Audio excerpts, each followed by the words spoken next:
초대 안 했는데 왜 오셨어요? 샴페인 거품이 반짝이는 조명 아래 유라의 웃음이 칼날처럼 번졌습니다. 손님들의 핸드폰 카메라가 시어머니에게 겨눠졌습니다. 식모 아주머니, 길 잃으셨나 봐요. 나가주시죠. 순옥은 화분을 내려놓고 밖으로 나와 낡은 휴대폰을 꺼내 전화를 걸었습니다. 김 회장, 저 병원 치워.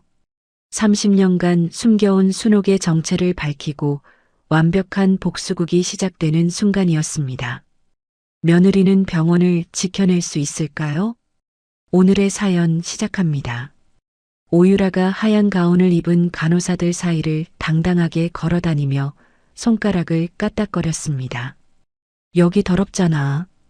다시 닦아. 네, 원장님. 간호사들이 고개를 숙이며 대답했습니다. 유라가 고개를 돌려 구석에서 걸레질을 하고 있는 박순옥을 향해 소리쳤습니다. 어머니, 주차장에 차들 정리 안 됐어요. 빨리 나가서 정리하세요. 박순옥이 걸레를 헹구며 조용히 대답했습니다. 알겠어. 그리고 하객들 선물 나르는 것도 어머니가 하셔야 해요. 직원들은 다른 일 해야 하니까. 박순옥이 무릎을 털고 일어나며 고개를 끄덕였습니다. 유라가 팔짱을 끼고 박순옥을 위아래로 훑어보며 혀를 찼습니다. 옷도 그렇게 입고 다니면 어떡해요. 손님들이 뭐라고 생각하겠어요. 박순옥이 자신의 낡은 카디건을 내려다보았습니다. 미안. 정말 답답해 죽겠어요. 유라가 발을 동동 구르며 돌아섰습니다.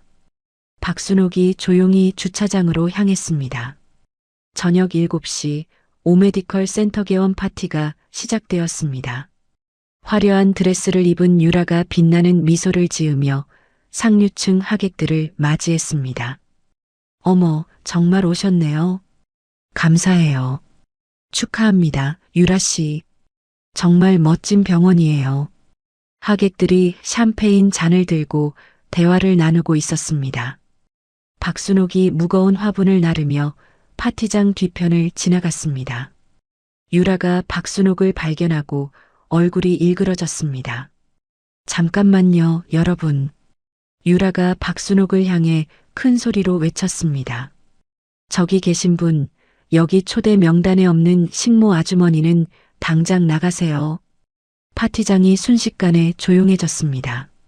하객들이 모두 박순옥을 바라보며 수군거리기 시작했습니다. 어머, 저분이 누구예요? 글쎄요, 청소하시는 분 같은데. 핸드폰 카메라가 박순옥을 향해 돌려졌습니다. 박순옥이 화분을 내려놓고 고개를 숙였습니다. 죄송합니다. 유라가 팔짱을 끼고 차갑게 말했습니다. 빨리 나가세요. 손님들이 불편해하잖아요. 박순옥이 조용히 파티장을 나갔습니다. 유라가 다시 밝은 표정을 지으며 하객들을 향해 손을 들었습니다. 죄송해요, 여러분. 다시 즐겁게 해요. 유라의 남편이 샴페인 잔을 들고 일어났습니다. 모든 분들께 감사드립니다. 오메디컬 센터가 최고의 의료 서비스를 제공하겠습니다. 건배. 하객들이 잔을 부딪히며 웃었습니다. 박순옥이 비상구 계단으로 내려가며 낡은 휴대폰을 꺼냈습니다. 전화벨이 한 번 울리자 상대방이 받았습니다. 네, 박 회장님. 박순옥이 짧고 차갑게 말했습니다. 김 회장, 저 병원 치워. 알겠습니다. 박순옥이 전화를 끊고 휴대폰을 주머니에 넣었습니다. 3일 후 오메디컬 센터 원장실에서 유라의 남편이 서류를 들고 얼굴을 찌푸렸습니다. 이게 뭔 소리야? 대출 승인이 보류됐다고? 은행 직원이 고개를 숙이며 대답했습니다. 죄송합니다, 원장님. 본점에서 내려온 지시사항입니다. 유라가 옆에서 소리쳤습니다. 보류가 뭔 소리예요? 이미 승인 났잖아요. 내부 심사 규정이 바뀌어서. 규정이 갑자기 왜 바뀌어요? 같은 시간 의료 장비 업체에서도 전화가 걸려왔습니다. 죄송합니다, 원장님. 계약 파기해야겠습니다. 갑자기 왜요? 본사 방침이 바뀌었습니다. 유라가 전화를 빼앗아 고함쳤습니다. 이런 식으로 장사해요? 소송 걸겠어요. 죄송합니다. 상대방이 전화를 끊었습니다. 유라가 집에 돌아와 박순옥을 향해 화를 냈습니다. 어머니 때문에 이런 일이 생긴 거 아니에요? 박순옥이 식탁을 닦으며 조용히 대답했습니다. 내가 뭘 했다고 그러니? 당신 같은 천한 사람이 우리 집 복을 막는다니까요. 박순옥이 걸레를 멈추고 유라를 바라봤습니다. 천한 사람이라고? 그래요. 맨날 구석에서 기어다니면서 우리한테 민폐만 끼치고. 박순옥이 아무 말 없이 걸레질을 다시 시작했습니다. 박순옥이 자신의 서재로 들어가 문을 잠갔습니다. 작은 노트북을 열자 김상무의 보고서가 화면에 떴습니다. 오메디컬 센터 금융 제재 1단계 완료. 2단계 건물 매입 진행 중.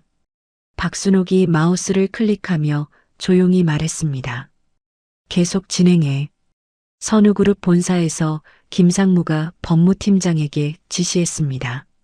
오메디컬 센터 건물 전체를 매입하세요. 임대차 계약 해지 소송 준비하고요. 네, 상무님. 언제까지 완료하면 될까요? 이번 주 안에. 며칠 후 유라가 박순옥을 향해 소리치며 손가락질했습니다. 어머니가 불행을 몰고 왔어요. 개원하자마자 이런 일이 생기다니. 박순옥이 설거지를 하며 대답했습니다. 내가 뭘 했는지 말해보렴. 존재 자체가 재수 없어요. 유라의 남편이 소파에 앉아 한숨만 쉬었습니다. 박순옥이 밤늦게 침실 옷장 깊숙한 곳에서 작은 금고를 꺼냈습니다. 금고 안에서 30년 전 빛바랜 가족 사진이 나왔습니다. 사진 속 젊은 박순옥 옆에 선우그룹 로고가 선명하게 박혀 있었습니다. 박순옥이 사진을 쓰다듬으며 눈을 감았습니다. 다음 날 아침 박순옥이 유라에게 조심스럽게 말했습니다. 유라야, 진심으로 사과하면 용서해 줄게. 유라가 코웃음을 치며 대답했습니다. 사과요? 뭘 사과해요? 그동안 나한테 한 말들 말이야. 어머니가 돈이나 좀 있으면 모르겠는데 돈도 없으면서 무슨 사과요? 돈이 있어야 사과를 받는다는 거냐? 당연하죠. 돈 없으면 입 다물고 있어요. 박순옥이 고개를 끄덕이며 조용히 말했습니다. 알겠다. 다음 날 오전 8시 유라의 남편이 휴대폰을 받으며 침대에서 일어났습니다. 네, 원장입니다. 원장님, 은행입니다. 대출금을 즉시 상환하셔야 합니다. 뭐라고요? 갑자기 왜요? 내부 규정 변경으로 대출 연장이 불가능합니다. 일주일 내로 전액 상환해 주세요. 전화가 끊어졌습니다. 유라가 화장실에서 나오며 물었습니다. 누구 전화였어? 은행에서. 대출금을 당장 갚으라네. 얼마나? 3억? 유라가 화장품을 떨어뜨리며 소리쳤습니다.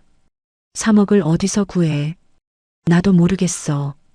유라가 남편의 어깨를 흔들며 고함쳤습니다. 어머니라도 붙잡고 돈 빌려와.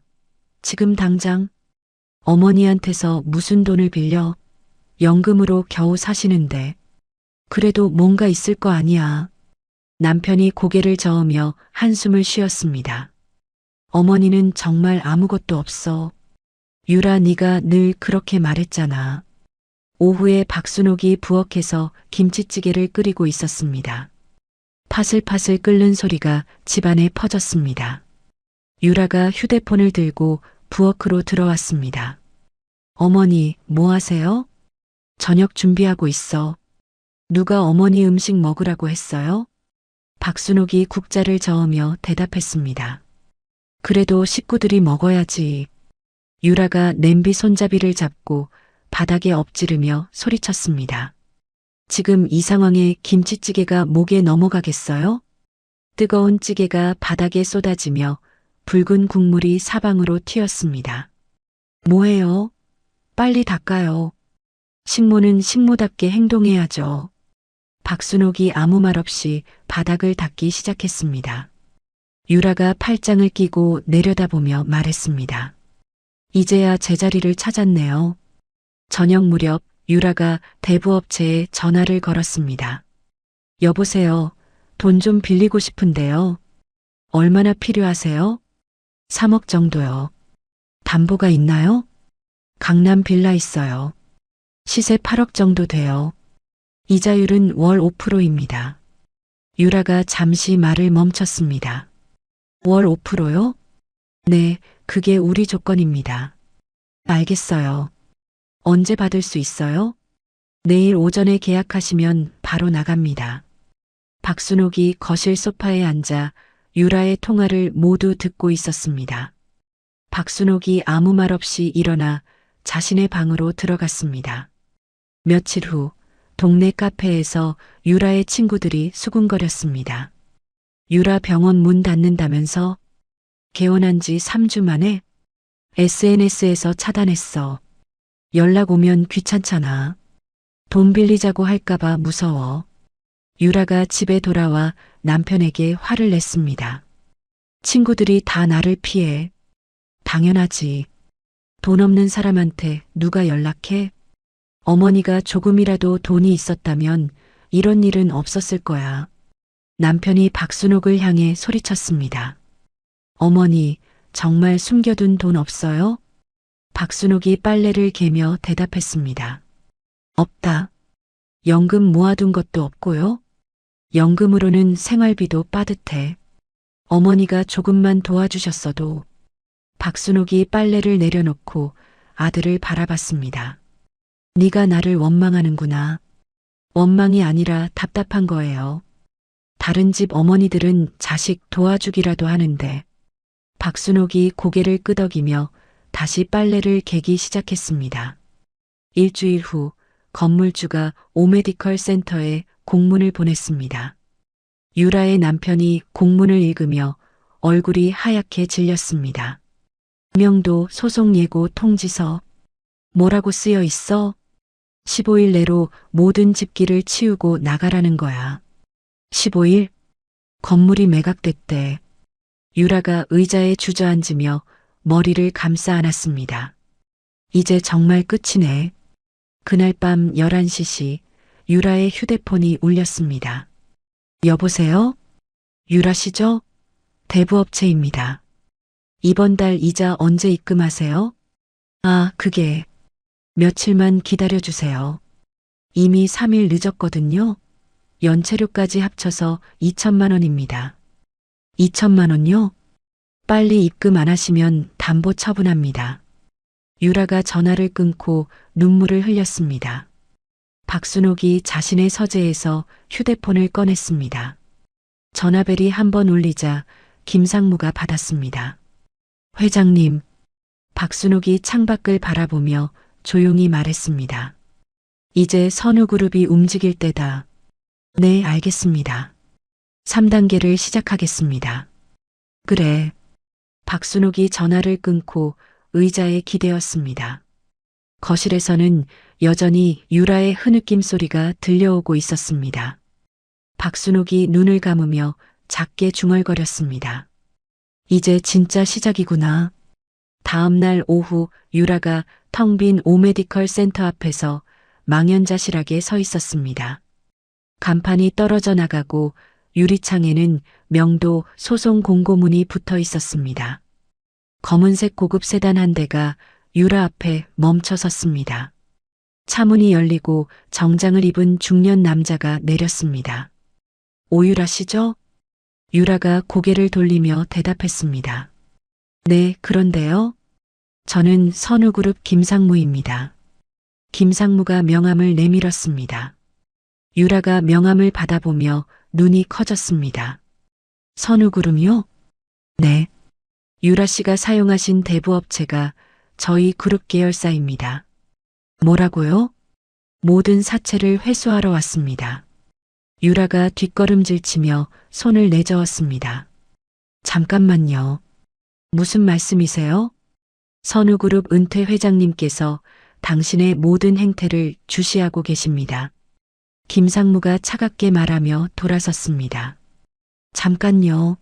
저 뭔가 잘못했나요? 김상무가 차문을 열며 뒤돌아봤습니다. 스스로 생각해 보세요. 검은 세단이 떠나갔습니다. 유라가 그 자리에 주저앉으며 중얼거렸습니다. 선우그룹 은퇴 회장님. 유라가 집에 뛰어들어가며 소리쳤습니다. 어머니 어디 계세요? 박순옥이 거실에서 뜨개질을 하고 있었습니다. 왜 그러니? 어머니, 혹시 선우그룹 아세요? 박순옥이 뜨개 바늘을 멈추며 유라를 바라봤습니다. 왜 갑자기? 대답해 주세요.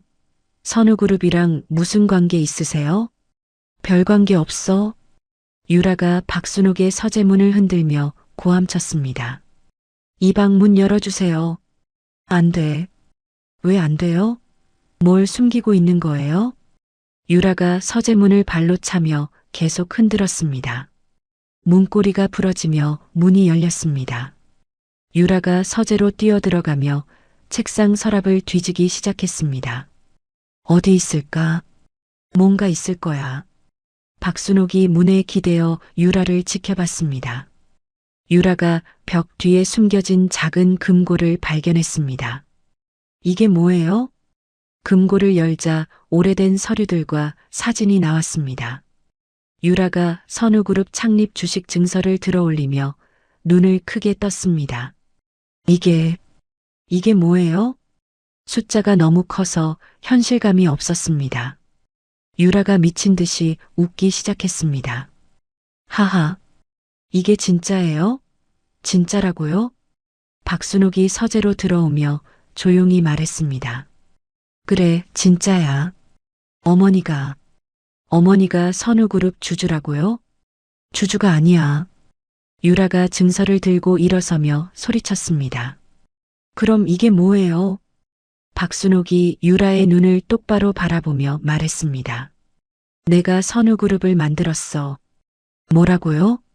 네가 식모라고 부른 사람이 이 모든 것을 창조했다.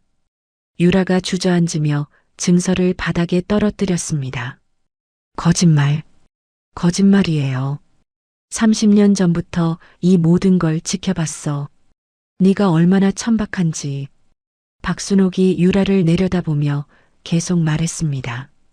이제 네가 내 정체를 알았으니 더 이상 가족으로 인정할 수 없어. 유라의 남편이 서재로 들어왔습니다. 무슨 일이에요? 왜 이렇게 시끄러? 남편이 바닥에 증서를 보고 얼어붙었습니다. 박순옥이 아들을 향해 말했습니다. 너도 마찬가지야. 집에서 나가. 어머니, 이게 정말이에요? 그동안 나를 가난한 늙은이 취급했지? 아들이 무릎을 꿇으며 울기 시작했습니다. 어머니, 죄송합니다. 제가 잘못했어요. 이제 와서 후회해도 늦어. 제발 용서해 주세요. 저 정말 몰랐어요. 박순옥이 아들의 머리를 내려다보며 차가운 목소리로 말했습니다. 용서받을 자격이 있는지 스스로 증명해라. 유라가 박순옥의 다리를 붙잡으며 울었습니다. 어머니, 저도 잘못했어요. 제발 한 번만. 박순옥이 유라의 손을 뿌리치며 말했습니다. 돈 없으면 입 다물라고 했지? 그건 제가 잘못 생각해서. 이제 정말 돈 없이 살아봐라. 박순옥이 서재를 나가며 마지막으로 말했습니다. 일주일 안에 이 집에서 나가라. 다음 날 아침 유라와 남편이 짐을 싸고 있었습니다. 어디로 갈지도 정하지 못한 채 무작정 가방에 옷을 넣었습니다. 유라가 눈물을 흘리며 중얼거렸습니다. 내가 얼마나 바보였을까. 이제 와서 후회해도 소용없어. 남편이 한숨을 쉬며 가방 지퍼를 닫았습니다. 박순옥이 거실 창문 너머로 그들이 떠나는 모습을 지켜봤습니다. 택시가 집 앞에서 기다리고 있었습니다. 유라가 마지막으로 집을 돌아보며 고개를 숙였습니다.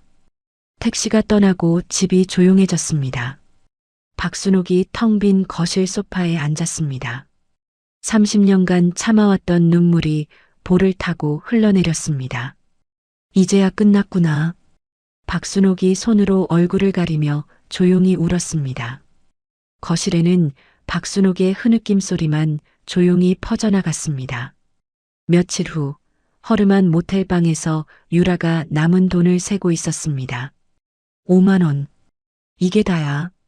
남편이 침대에 누워 천장을 바라보며 한숨을 쉬었습니다. 오늘까지만 있을 수 있대. 그럼 내일은 어디서 자? 모르겠어. 유라가 휴대폰을 꺼내 김상무에게 전화를 걸었습니다.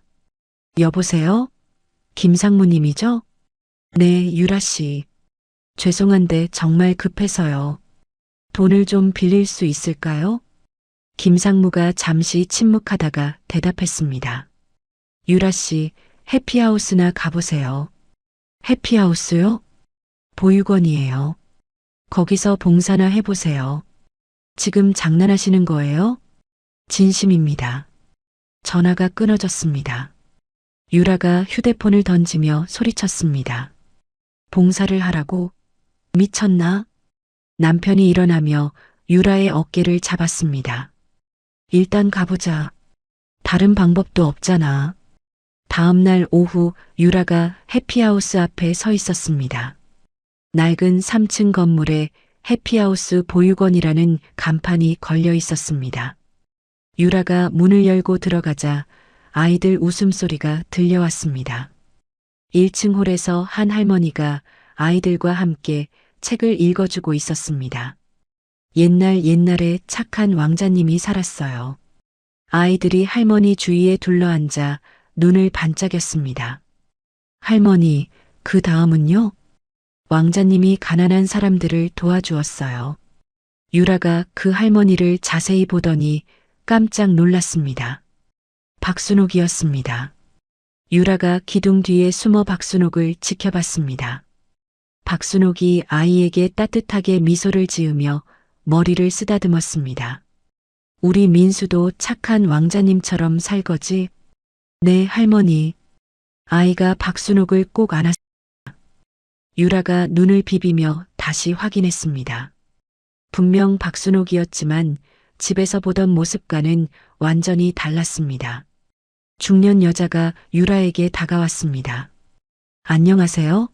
처음 오셨나 보네요. 네. 봉사하러 왔는데요. 아, 그러세요? 저는 여기 원장 김은희예요. 김은희가 유라를 사무실로 안내했습니다. 어떻게 저희 보육원을 알게 되셨어요?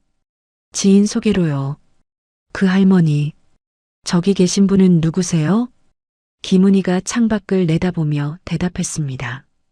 박순옥 할머니요? 10년 넘게 여기 오셔서 봉사하세요. 10년이나요? 네.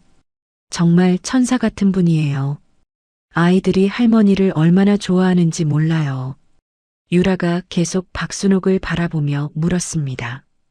다른 일은 안 하시나요? 글쎄요. 자세한 건 잘 모르겠어요. 하지만 30년 전에 이 보육원이 문 닫을 뻔했을 때 할머니 남편분이 큰 돈을 기부해 주셨어요. 30년 전에요? 네.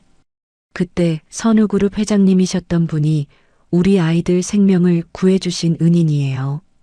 유라가 의자에 주저앉았습니다. 선우그룹 회장님이요? 네. 그 후로 할머니가 계속 이곳에 오셔서 봉사를 하고 계세요. 유라가 가슴을 치며 숨이 막혔습니다. 제 시아버지가 이곳의 은인이었다니. 혹시 아시는 분이세요? 유라가 눈물을 흘리며 고개를 끄덕였습니다. 저도 봉사하고 싶어요. 정말요? 좋아요. 김은희가 유라에게 앞치마를 건네며 말했습니다. 일단 아이들 간식 준비부터 도와주세요. 유라가 부엌에서 서툴게 과일을 깎고 있었습니다. 사과가 울퉁불퉁하게 깎였습니다. 어머니는 이런 것도 능숙하게 하셨을 텐데. 아이 하나가 부엌으로 들어왔습니다. 언니 뭐해요? 과일 깎고 있어. 우와, 그런데 이상하게 생겼어요. 아이가 웃으며 말했습니다. 유라가 부끄러워하며 다시 사과를 깎기 시작했습니다. 박순옥이 부엌으로 들어오며 유라를 발견했습니다. 두 사람이 잠시 눈을 마주쳤습니다.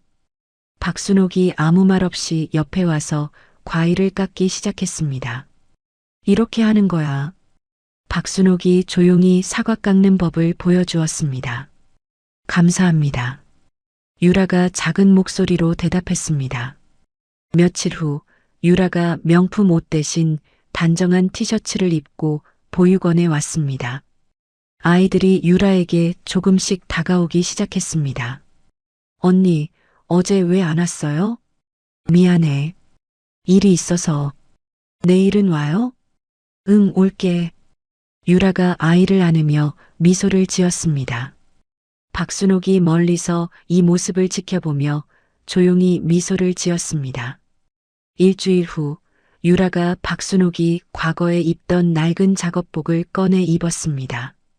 아이들과 함께 마당에서 놀고 있는 유라의 얼굴에 진짜 웃음이 나타났습니다. 할머니, 저 언니 처음에 무서웠는데 지금은 좋아요. 아이가 박순옥에게 말했습니다. 그래, 왜 좋아? 진짜로 우리를 좋아하는 것 같아요. 저녁 시간 유라가 박순옥에게 조심스럽게 다가갔습니다. 어머니, 박순옥이 걸레를 멈추고 유라를 바라봤습니다. 그동안 정말 죄송했어요. 제가 얼마나 오만하고 천박했는지 이제야 알겠어요. 유라가 무릎을 꿇고 고개를 숙였습니다. 어머니를 식모라고 부르고 천한 사람이라고 했던 제가 정말 천한 사람이었어요. 박순옥이 유라의 어깨에 손을 올렸습니다. 일어나라. 용서해 주실 수 있어요? 박순옥이 유라를 조용히 안아주었습니다. 이제야 진짜 며느리가 된 것 같구나. 유라가 박순옥의 품에서 울었습니다. 어머니 사랑해요. 나도 널 사랑한다. 두 사람이 서로를 안고 있는 모습을 아이들이 멀리서 지켜보며 박수를 쳤습니다. 해가 지고 보육원이 조용해졌습니다. 박순옥과 유라가 나란히 앉아 차를 마시고 있었습니다. 어머니, 앞으로 제가 어떻게 살아야 할까요? 내 마음이 시키는 대로 살아라. 여기서 계속 봉사하고 싶어요. 박순옥이 고개를 끄덕이며 유라의 손을 잡았습니다. 그래, 그게 좋겠다. 며칠 후 선우그룹 본사 이사회실에서 긴급회의가 열렸습니다. 김상무가 서류를 들고 얼굴을 찌푸렸습니다. 이게 무슨 일입니까? 정장을 입은 중년 남자가 이사회 테이블에 앉아 있었습니다. 저는 박성태입니다. 박순옥 회장의 이복 동생이죠. 이사들이 서로 눈을 마주치며 당황했습니다. 갑자기 왜 오셨습니까? 박성태가 서류를 펼치며 냉소적으로 웃었습니다. 누나가 그룹 재산을 공익재단에 기부한다고 했죠? 네, 그렇습니다. 그건 주주동의 없이는 불가능합니다. 김상무가 일어서며 반박했습니다. 회장님께서 창업자이시니까. 하지만 법적으로는 제가 지분을 가지고 있어요.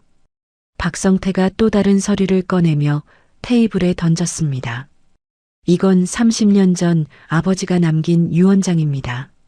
선우그룹 지분 30%는 제 것이에요. 이사들이 웅성거리기 시작했습니다. 박성태가 자리에서 일어나며 말했습니다. 내일부터 법적 절차를 시작하겠습니다. 그룹 경영권을 정당하게 되찾을 겁니다. 같은 시간 박순옥이 집에서 유라와 차를 마시고 있었습니다. 박순옥의 휴대폰이 울렸습니다. 회장님, 큰일 났습니다. 김상무의 목소리가 급했습니다. 무슨 일이야? 박성태 씨가 나타났습니다. 유언장을 들고 와서 지분을 주장하고 있어요. 박순옥이 차를 내려놓으며 표정이 굳어졌습니다. 그 사람이 움직였구나. 어떻게 하시겠습니까? 일단 법무팀과 상의해봐. 박순옥이 전화를 끊고 한숨을 쉬었습니다. 유라가 걱정스럽게 물었습니다. 어머니, 무슨 일이에요? 내 이복 동생이 문제를 일으키고 있어. 이복 동생이요? 30년 전부터 그룹을 노리고 있었던 놈이야. 박순옥이 창밖을 바라보며 계속 말했습니다. 이제 내가 은퇴한다고 하니까 기회라고 생각하는 모양이야. 일주일 후 선우그룹 이사회가 다시 열렸습니다. 박성태가 변호사 2명과 함께 나타났습니다. 법원에서 가처분 신청이 받아들여졌습니다. 변호사가 공문서를 테이블에 올렸습니다. 그룹 자산 처분 금지 명령입니다. 김상무가 서류를 확인하며 당황했습니다. 이런 식으로 하시면 박성태가 팔짱을 끼며 말했습니다. 정당한 법적 절차입니다. 저도 이 그룹의 상속자거든요. 이사 한 명이 조심스럽게 물었습니다. 그럼 앞으로 어떻게 되는 겁니까? 당연히 제가 경영권을 가져야죠. 박성태가 회의실을 둘러보며 계속 말했습니다. 박순옥 회장은 이미 은퇴했으니까 저에게 넘겨야 합니다. 며칠 후 박성태가 더 극단적인 행동에 나섰습니다. 유라가 휴대폰을 받았습니다. 여보세요? 낯선 남자 목소리가 들렸습니다. 유라 씨죠? 박성태입니다. 박성태요? 내 시어머니 동생이에요. 아들 보고 싶지 않아요? 유라가 얼굴이 하얗게 질렸습니다. 무슨 소리예요? 어린이집에서 아이를 데려왔어요. 걱정 마세요. 안전합니다. 미쳤어요? 당장 우리 아이 돌려줘요. 그룹 경영권만 포기하면 돌려드릴게요. 전화가 끊어졌습니다. 유라가 소리치며 남편을 흔들었습니다. 여보, 우리 아들이 납치됐어. 뭐라고? 박성태라는 사람이 아이를 데려갔어. 박순옥이 이 소식을 듣고 즉시 김상무에게 전화했습니다. 김상무, 박성태 그놈이 내 손자를 건드렸어. 회장님, 너무 심하십니다. 당장 경찰에. 안 돼. 아이가 다칠 수 있어. 박순옥이 가슴을 움켜쥐며 숨을 헐떡였습니다. 회장님, 괜찮으세요? 유라가 박순옥을 부축했습니다. 박순옥이 갑자기 쓰러지며 의식을 잃었습니다. 어머니, 유라가 119에 신고했습니다. 병원 응급실에서 의사가 나왔습니다. 심장마비입니다. 극심한 스트레스 때문인 것 같아요. 생명에는 지장 없죠? 지금은 안정됐지만 절대 안정이 필요합니다. 유라가 병실에서 박순옥의 손을 잡고 있었습니다. 박순옥이 눈을 떴습니다. 어머니, 괜찮으세요? 손자는 어떻게 됐어? 아직 연락이 없어요. 박순옥이 유라의 손을 꽉 잡으며 말했습니다. 절대 박성태한테 굴복하면 안 돼.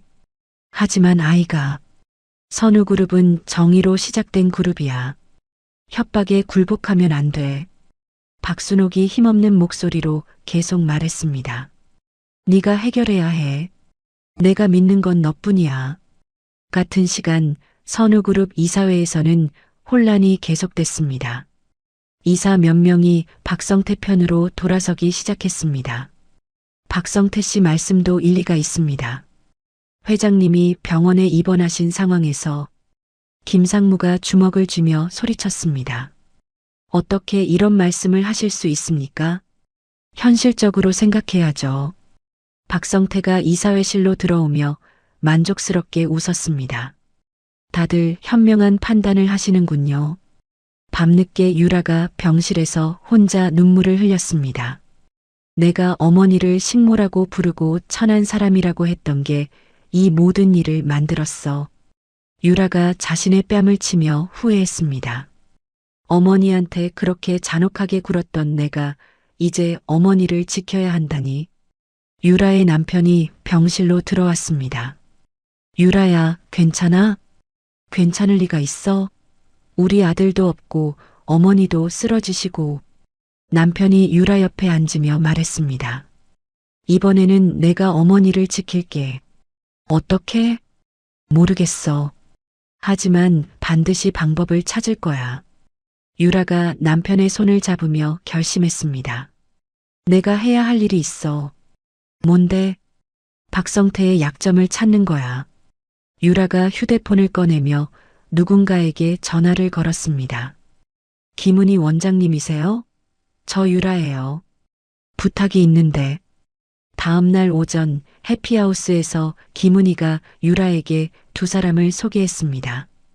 이분은 이정호 씨예요. 은행에서 30년간 일하셨어요. 중년 남자가 유라에게 악수를 청했습니다. 안녕하세요. 김 원장님께 부탁받고 왔습니다. 그리고 이분은 변호사 출신 한민수 씨예요.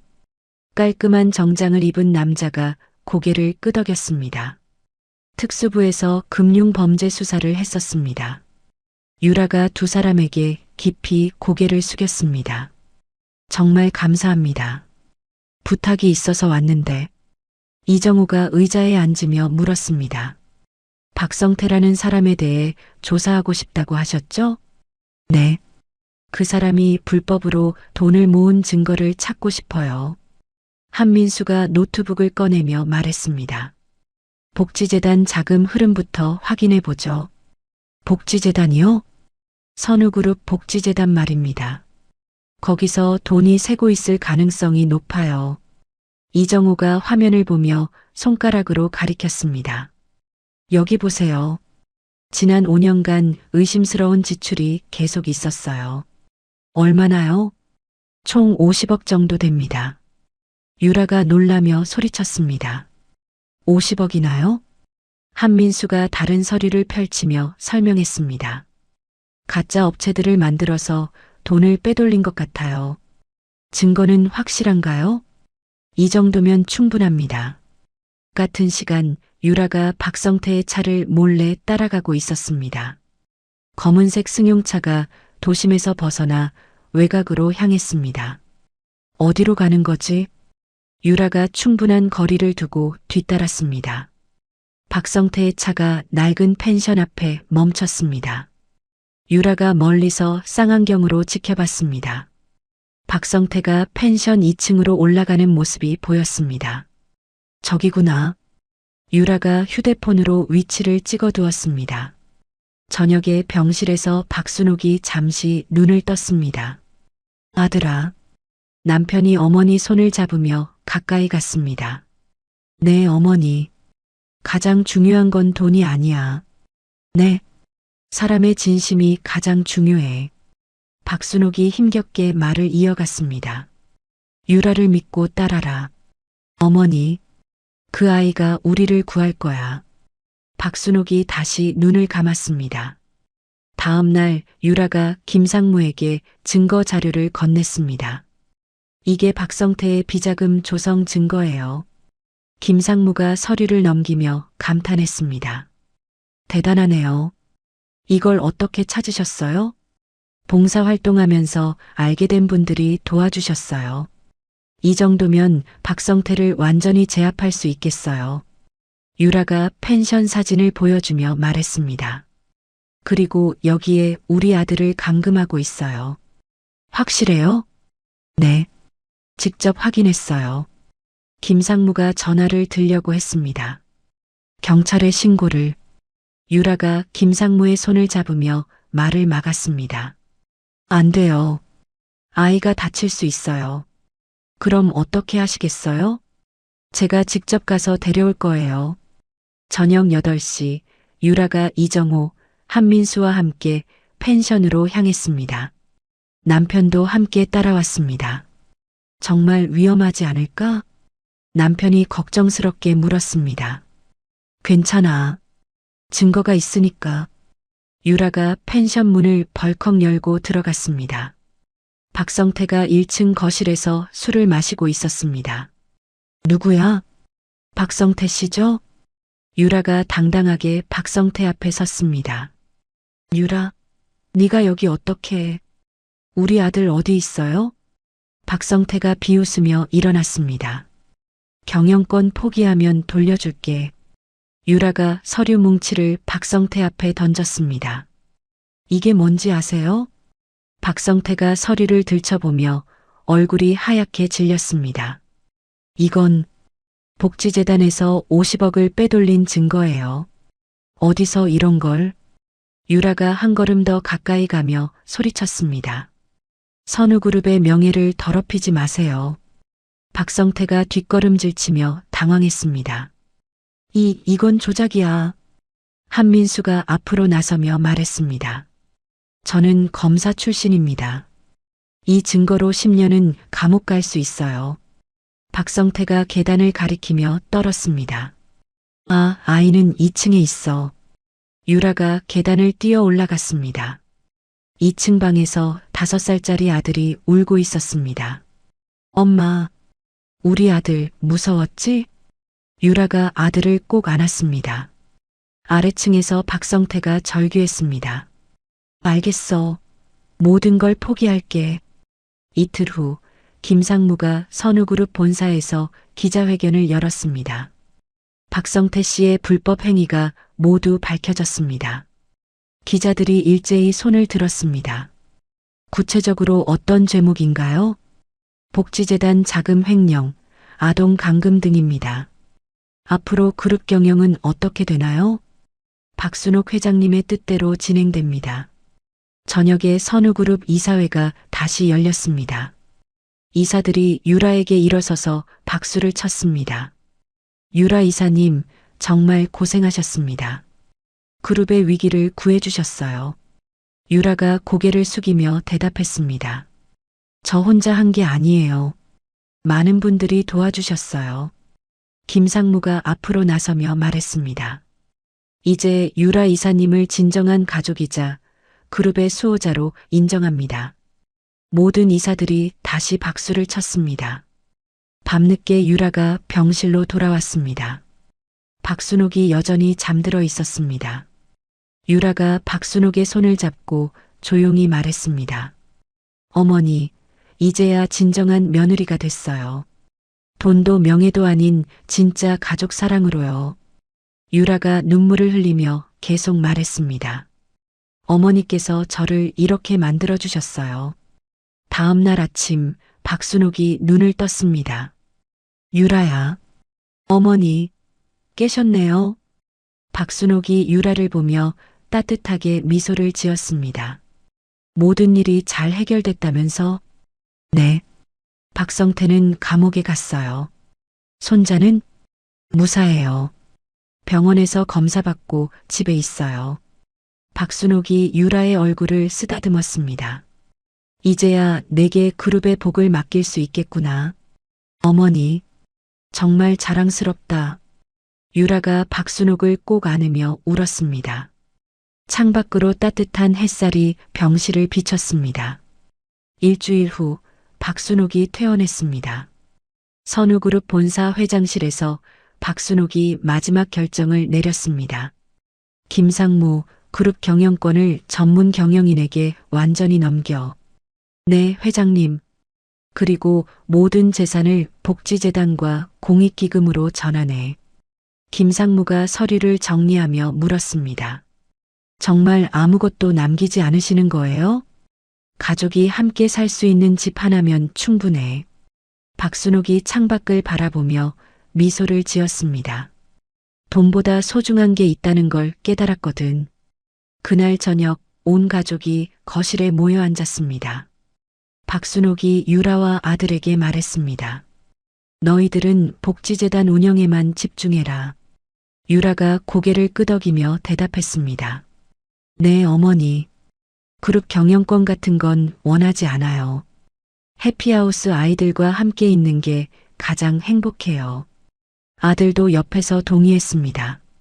저도 마찬가지예요. 봉사하면서 진짜 의미 있는 삶이 뭔지 알았어요. 박순옥이 두 사람의 손을 잡으며 말했습니다. 그래. 그게 진짜 부자로 사는 거야. 다음 주 유라가 해피하우스에서 아이들과 함께 놀고 있었습니다. 화려한 명품 대신 단정한 면 티셔츠를 입고 있었습니다. 언니, 오늘 뭐 할 거예요? 그림 그리기 어때? 좋아요.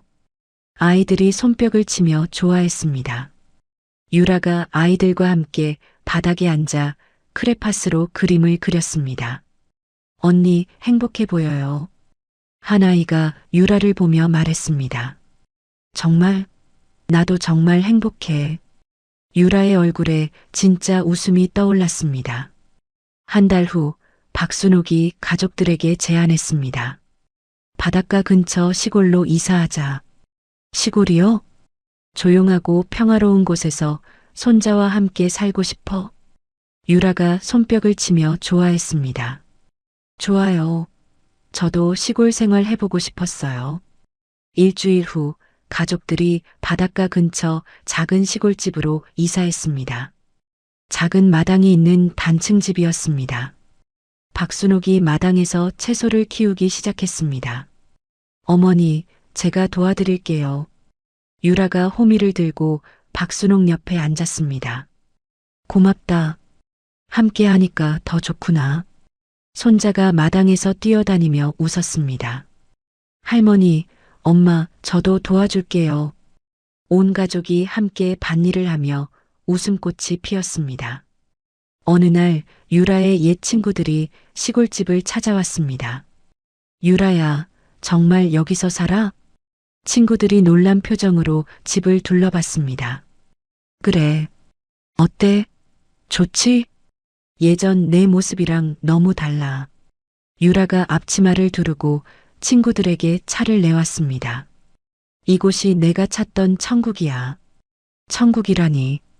돈 많이 벌고 명품 사는 게 전부가 아니더라. 친구 하나가 유라의 소박한 옷차림을 보며 물었습니다. 후회 안 해? 그 많은 재산을 다 포기하고. 유라가 마당에서 뛰노는 아들을 바라보며 대답했습니다. 전혀. 지금이 내 인생에서 가장 행복한 때야. 저녁에 박순옥이 부엌에서 유라에게 요리를 가르쳐 주었습니다. 김치찌개는 이렇게 끓이는 거야. 네, 어머니. 마늘은 이 정도로 다지고. 유라가 열심히 따라하며 메모했습니다. 어머니께서 가르쳐 주시니까 더 맛있을 것 같아요. 박순옥이 유라의 어깨를 다정하게 두드렸습니다. 이제 우리가 진짜 모녀가 된 것 같구나. 저도 그렇게 생각해요. 두 사람이 나란히 서서 요리하는 모습이 정말 행복해 보였습니다. 몇 달 후 서울에서 복지재단 강연회가 열렸습니다. 유라가 무대에 올라 마이크 앞에 섰습니다. 안녕하세요. 선우그룹 복지재단 이사장 오유라입니다. 청중들이 박수를 쳤습니다. 저는 예전에 물질만이 전부라고 생각했습니다. 유라가 잠시 숨을 고르며 계속 말했습니다. 하지만 진정한 행복은 나누는 데 있다는 걸 배웠어요. 해피하우스 아이들이 저에게 가르쳐 준 건 유라의 목소리가 감정에 젖어들었습니다. 사랑은 주는 만큼 커진다는 것이었습니다. 청중석에서 눈물을 닦는 사람들이 보였습니다. 여러분도 작은 나눔부터 시작해 보세요. 분명히 더 큰 행복을 느끼실 거예요. 강연이 끝나고 뜨거운 박수가 쏟아졌습니다. 저녁에 유라가 시골집으로 돌아왔습니다. 박순옥이 툇마루에서 기다리고 있었습니다. 어머니, 강연 잘 끝났어요. 수고했구나. 유라가 박순옥 옆에 앉았습니다. 따뜻한 저녁 햇살이 두 사람을 비췄습니다. 박순옥이 유라의 손을 잡으며 말했습니다. 이제 네가 내게 복을 가져다 주는 진정한 며느리야. 어머니. 유라가 눈물을 글썽이며 대답했습니다. 저도 어머니를 진심으로 사랑해요. 존경해요. 서로 사랑하는 가족이 되었구나. 박순옥이 유라를 꼭 안았습니다. 마당에서 손자가 아빠와 함께 공을 차며 놀고 있었습니다. 할머니, 엄마 같이 놀아요. 온 가족이 마당에 나가 함께 놀았습니다. 해가 지고 붉은 노을이 하늘을 물들였습니다. 밤이 되어 모든 일을 마치고 박순옥과 유라가 다시 툇마루에 앉았습니다. 시원한 바람이 불어왔습니다. 어머니, 정말 행복해요. 나도 그래. 박순옥이 하늘의 별을 바라보며 말했습니다. 이런 평범한 행복이 가장 소중한 거였구나. 네. 저도 이제야 알겠어요. 유라가 박순옥의 어깨에 기대며 말했습니다. 어머니 덕분에 진짜 중요한 게 뭔지 깨달았어요. 우리 앞으로도 계속 이렇게 살자. 네, 어머니. 두 사람이 나란히 앉아 평화로운 밤을 만끽했습니다. 멀리서 파도 소리가 들려왔습니다. 박순옥과 유라의 얼굴에 깊은 만족과 행복이 드러나 있었습니다. 이제 그들에게는 돈도 명예도 필요 없었습니다. 진정한 가족의 사랑만 있으면 충분했습니다. 평화로운 시골집에서 그들의 행복한 일상이 계속 이어질 것입니다. 밤하늘의 별들이 그들의 미래를 따뜻하게 비춰주고 있었습니다. 때로는 우리가 가장 소중히 여겨야 할 사람을 외모나 겉모습만으로 판단하며 상처를 주곤 합니다. 박순옥과 오유라의 이야기는 진정한 가치가 무엇인지, 그리고 가족이라는 이름으로 서로를 얼마나 깊이 사랑해야 하는지를 보여줍니다. 돈과 명예, 그 모든 것을 가진 박순옥이 마지막에 선택한 것은 가족과 함께하는 소박한 일상이었습니다. 며느리 유라 역시 물질 만능주의에서 벗어나 진정한 나눔의 기쁨을 깨달았죠. 우리 모두에게는 박순옥처럼 묵묵히 사랑을 베푸는 가족이 있을 것입니다. 그리고 때로는 유라처럼 그 사랑을 당연하게 여기며 상처를 주기도 하겠죠. 하지만 진심 어린 뉘우침과 용서가 있다면 언제든 다시 시작할 수 있습니다. 가장 가까운 사람에게 가장 따뜻한 말 한마디 건네보는 것은 어떨까요? 그 작은 실천이 우리 가족을 더욱 행복하게 만들 테니까요. 이야기를 끝까지 들어주신 분이 계시다면 잘 들었다고 댓글 하나만 남겨주세요. 구독도 꼭 부탁드립니다. 감사합니다.